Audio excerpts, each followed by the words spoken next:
Hey everybody, welcome to part 2 of the FCC setup series. So if you haven't already seen the introduction, I'd recommend you go watch that before you watch this. But if you've already seen that, well, you're in the right place. So in this video, we are going to take apart the Tekno EB410.2. Now we're not going to be doing any crazy modifications to it. We're just going to take it apart, clean it, kind of dissect it a little bit, just so we can see if there's any broken parts, things need to be replaced. And then we're gonna take these shocks out just to take a look at them, and yeah, so let's get to it.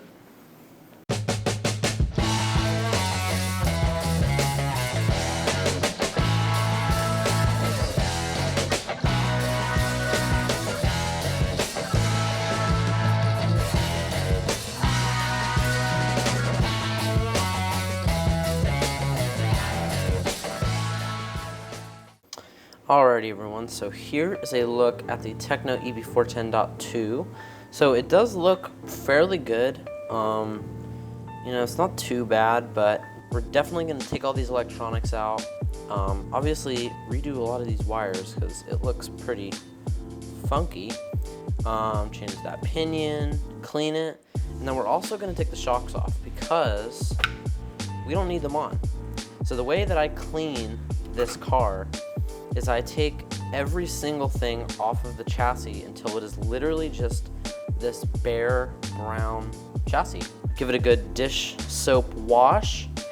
Same thing with this motor mount here. I'll take off this motor mount and some of this other stuff around it and just deep clean that, because as you can see, there is a lot of dirt in there. I mean, that is just disgusting.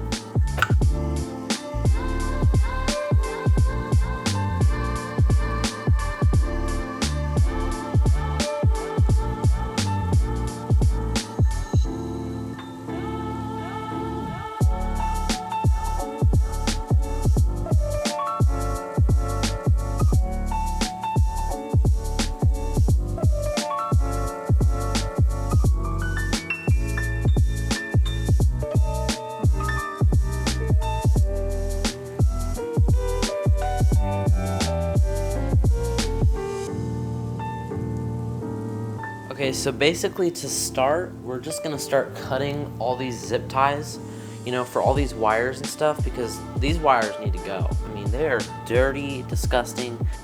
Let's go with this one first. Boom, first zip tie cut. Second,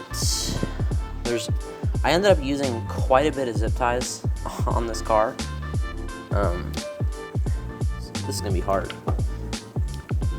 Okay.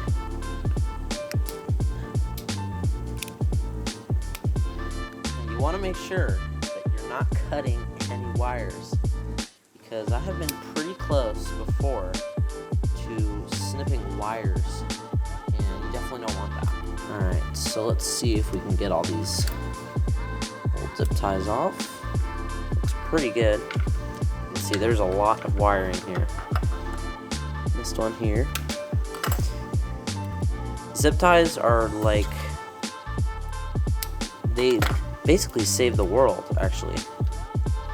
I mean, if it wasn't for zip ties, I don't know where I'd be. Okay, so now all these zip ties are off, and it is just a mess. This is exactly why I have zip ties, because it literally looks like crap. So, we're now gonna just start unplugging stuff from this receiver. Let's just take it out. Okay, yeah, definitely is pretty dirty in this car, and there's just a lot of stuff built up in here, but okay, it's a good start. Start taking some of this stuff out. Fan can stay. Got the ESC, servo. Alright, it's not looking too bad. So if you don't know, I'm going to throw a little flashback to the short. This Tekno literally saved the Roar Nationals last year. Like, it is actually crazy, because my S-Works, it broke, and that one part that broke we didn't have. So luckily enough, my dad reminded me, hey, you should probably just bring your Tekno. I was like, okay, fine. And this thing was just covered in dirt, and I had to like clean it up and put a new motor in it and get it running on the carpet track in like less than 2 hours. All these pieces here all need to come off. There's so many just small little braces and center shaft mount and center braces and stuff like that. So let's, I think there's a chassis, yeah, there you go. Got a nice little chassis protector that I get to take off now. It's pretty ripped up though, so it's not gonna be too hard to take off. And I've actually thought about buying a new chassis because unfortunately these chassis are made out of aluminum and they can get scratched up pretty fast.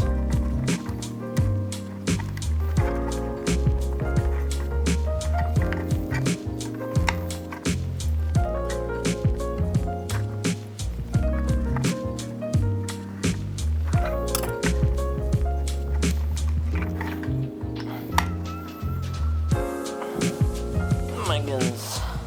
Whoa! This thing is stuck. Oh, wow. Good job, Beachline.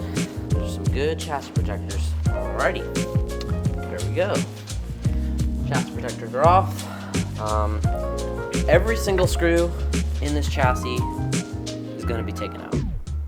So, yeah, we got a lot of unscrewing to do. Many hours later. Alright everyone, so we are now in the kitchen and we are going to clean up the chassis and try and get all that grease and dirt off, so see what we can do. Alright, so we're just going to wet it down and you can see a lot of this buildup right here, just dirt and grease and metal all mixed together, so.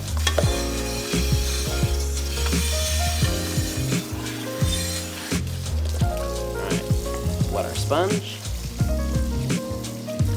and put some dish soap on it, and let's just start scrubbing. Now, I would definitely say you should always clean your chassis like this at least once a year, because these chassis just get so dirty.